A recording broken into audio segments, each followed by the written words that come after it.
नमस्कार, मैं श्वेता सिंह चारक, महाकवि सूर्य स्मारक इंटर कॉलेज रुनकता, शारीरिक शिक्षिका।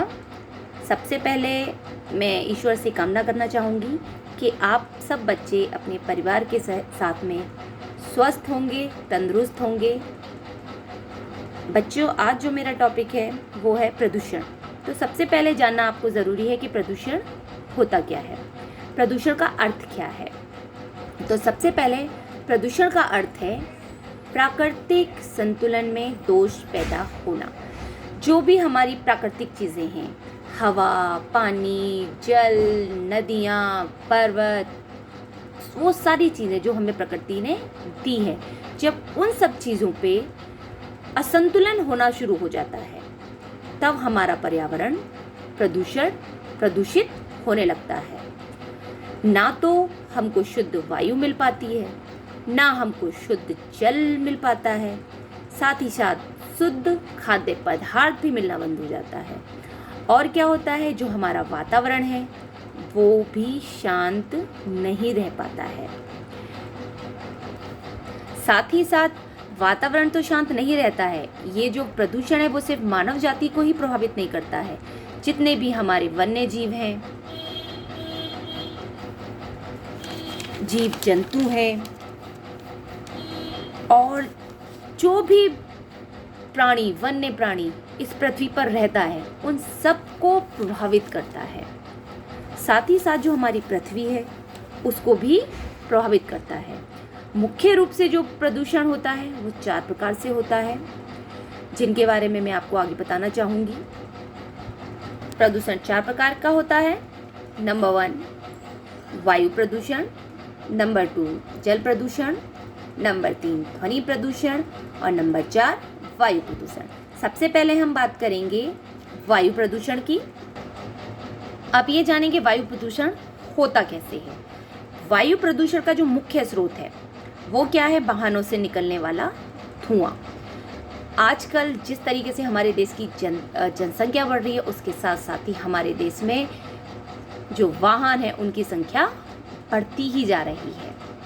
तो उन वाहनों से निकलने वाला जो धुआं होता है वो सबसे ज़्यादा वायु को प्रदूषित कर रहा है। वाहनों से जो गैसें निकलती हैं, carbon monoxide, carbon dioxide, nitrogen dioxide, methane, इनकी मात्रा वायु में, हवा में, वातावरण में बढ़ती जा रही है, जिसके कारण क्या होता है कि जो व्यक्ति है उसको सांस लेने में दिक्कत हो रही है। साथ ही साथ क्या है, जितने भी कल कारखाने हैं, फैक्ट्रीज़ हैं, इन चिमनियाँ हैं, इनसे क्या हो रहा है, सल्फर डाइऑक्साइड, हाइड्रोजन सल्फाइड जैसी गैस प्राणियों और अन्य पदार्थों को हानि पहुंचा रही हैं। ये जितनी भी सारी गैसें हैं, इनसे हमारा जो वातावरण है, हमारी वायु है, वो प्रदूषित होती जा रही है। और इसके साथ साथ क्या होता है, इसका जो प्रभाव पड़ रहा है वो मनुष्य के स्वास्थ्य पर पड़ रहा है, क्योंकि उसी वायु को हम ग्रहण करते हैं और वही हमारे फेफड़ों के अंदर जाती है। इसके बाद जो दूसरे नंबर का प्रदूषण आता है वो होता है जल प्रदूषण। जल प्रदूषण में क्या होता है, जल में कई प्रकार के केमिकल्स, जीवाणु आदि उपस्थित हो जाते हैं, बढ़ जाते हैं, जिससे कि क्या होता है, हमारा जल पीने योग्य नहीं रह पाता है। जल प्रदूषण का जो मुख्य स्रोत है वो कौन सा स्रोत है, फैक्ट्री, कारखानों से निकलने वाला प्रदूषित जल। ये जल क्या होता है, ये बहता हुआ नदियों में, तालाबों में जाके मिल जाता है, जिससे कि जो नदियों का और जो तालाबों का पानी होता है वो गंदा हो जाता है।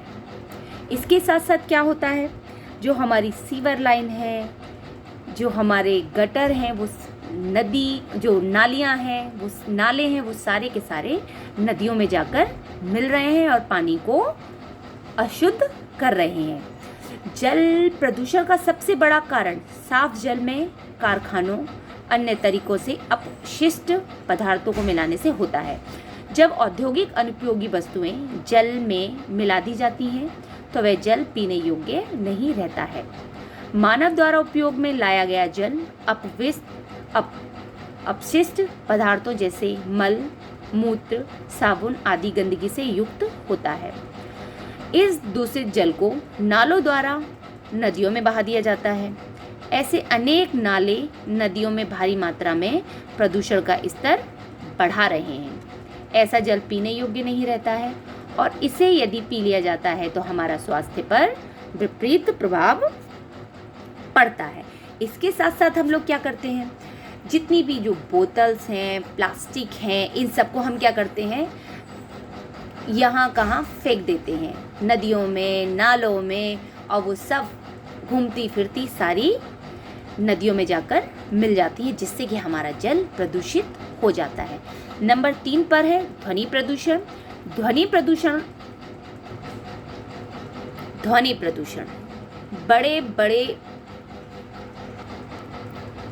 ध्वनि प्रदूषण में क्या हो रहा है, ध्वनि प्रदूषण बड़े बड़े नगरों में एक गंभीर समस्या बनकर सामने आ रहा है। क्यों? क्योंकि हम सुनने की एक सीमा होती है किसी भी व्यक्ति की। अगर उस सीमा से अधिक तीखी, असहनीय आवाज़ हम सुनते हैं तो वो ध्वनि प्रदूषण के श्रेणी में आता है। आजकल जैसे पहले हमने बताया वायु प्रदूषण में कि वाहनों की संख्या बढ़ती जा रही है। वाहनों को जब हम चलाते हैं तो उनके जो हॉर्न होते हैं इतना तेज़ उससे बजाते हैं, लाउड स्पीकर हैं, गाने हैं, जो तरीके के जो ऑटो चलते हैं या जो और वाहन चलते हैं उनमें हम बहुत लाउड स्पीकर करके गाना बजाते हैं। औद्योगिक संस्थान हैं, मशीनें हैं, इनसे जितना भी शोर होता है वो सब प्रदूषण को, ध्वनि प्रदूषण को जन्म देता है। इससे क्या होता है, लोगों में बधिरता, कम सुनने की क्षमता या बिल्कुल ना सुनने की क्षमता, सिर दर्द, माइग्रेन आदि बीमारियां पाई जा रही हैं। अब हमने ये प्रदूषण के बारे में तो सुना, पढ़ा, लेकिन कोई भी चीज़ अगर समस्या होती है तो उसका समाधान भी ज़रूर होता है। तो इसका जो समाधान है, अब इसकी हम रोकथाम है, हम कैसे कर सकते हैं, इसके बारे में कुछ सुधार हैं, इनको हम सुधार सकते हैं। लेकिन साथ ही साथ जो हमारा चौथा प्रदूषण है, भूमि प्रदूषण, इसके बारे में भी जानना बहुत ज़रूरी है। बढ़ती आबादी की खाद्य संबंधी आपूर्ति के लिए फसल की पैदावार बढ़ाने की आवश्यकता पड़ती है। हमारी जो जनसंख्या है वो 1.33 करोड़ के अराउंड पहुंच चुकी है। इतनी बड़ी जनसंख्या के खाने के लिए हमें अपनी पैदावार बढ़ानी पड़ रही है, जिसके लिए हम क्या करते हैं, जो मिट्टी की उर्वरकता है, मतलब जो खाद, मिट्टी की जो उपजाऊ क्षमता को हम बढ़ाते हैं, शक्ति को बढ़ाने का प्रयास किया जाता है। परिणाम स्वरूप क्या है, मिट्टी में हम रासायनिक खाद डाली जाती है, इसे ही भूमि प्रदूषण कहते हैं। हम बाज़ार में इस समय तरीके के रासायनिक खादें मिल रही हैं, जिनका प्रयोग हम फसलों को उगाने के लिए करते हैं, भूमि की उर्वरकता क्षमता को बढ़ाने के लिए करते हैं, जिससे कि फसल अच्छी हो। इस खाद ने भूमि को उपजाऊ तो बनाया है, परंतु इसमें साथ ही साथ विषैले पदार्थों का समावेश भी होने लगा है। ये विषैले पदार्थ फल, सब्जियों के माध्यम से मनुष्य के शरीर में प्रवेश कर उसके स्वास्थ्य पर विपरीत असर डाल रहे हैं। मनुष्य ने जब से वनों को काटना प्रारंभ किया है, तब से मृदा की कटाज भी हो रहा है। मतलब कहने का ये है कि जैसे जैसे हम इन पेड़ों को काटते जा रहे हैं, उनसे जो नीचे उनकी जो जड़ हैं वो कमज़ोर होती जा रही हैं, तो मिट्टी भी हमारी उनकी मिट्टी पकड़ सही नहीं रह रही है, मिट्टी का कटाव सही नहीं है और मिट्टी बहकर एक स्थान से दूसरे स्थान पर जल्दी जा रही है। अब साथ ही साथ अब हम इनकी रोकथाम या सुधार के उपाय भी देखेंगे। वायु प्रदूषण को या जल प्रदूषण हो, ध्वनि प्रदूषण हो या भूमि प्रदूषण हो, इन सबको जो हम सबसे ज़रूरी महत्वपूर्ण उपाय जो हम कर सकते हैं वो है अधिक से अधिक पेड़ों को लगाया जाए। जितने भी हम अधिक से अधिक अगर हम पेड़ लगाएंगे तो हम वायु प्रदूषण को, जल प्रदूषण को तो रोक ही सकते हैं। क्योंकि जितने जो पेड़ होते हैं वो कार्बन डाइऑक्साइड को ग्रहण करते हैं, या जो अन्य जहरीली गैसें होती हैं उनको ग्रहण करते हैं और ऑक्सीजन को अपने उससे निकालते हैं और वातावरण को शुद्ध करते हैं। जो पेड़ों की कटाई है उस पर रोक लगाई जाए। इसके साथ साथ जो उद्योग धंधे हैं उनमें नई नई तकनीकों का उपयोग किया जाए, जिससे उनमें से निकलने वाला धुआं, उनसे निकलने वाला अपशिष्ट जल, उनका प्रयोग वहीं का वहीं उन्हें कर लिया जाए और वो शुद्ध हो जाए। साथ ही साथ जो पानी नदियों का निकलता है, नदियों में जाके बह रहा है कारखानों से गंदा पानी, उसको रोका जाए। साफ सफाई पर विशेष ध्यान दिया जाए और अधिक से और सड़कों के किनारे घने वृक्ष लगाए जाएं। जो आबादी वाले क्षेत्र हैं वो खुले हों, हवादार हों, हरियाली से ओतप्रोत हों। कहने का मतलब ये है वहाँ भी बहुत सारे पेड़ पौधे हों। कल कारखाने जितने भी हैं उन्हें आबादी से दूर रखना चाहिए। आबादी वाले क्षेत्रों से, शहरों से दूर जाके फैक्ट्रीज और कारखाने खोले जाने चाहिए। उनसे निकलने वाला जो प्रदूषित जल है उसको नष्ट करने के उपाय को सोचना चाहिए।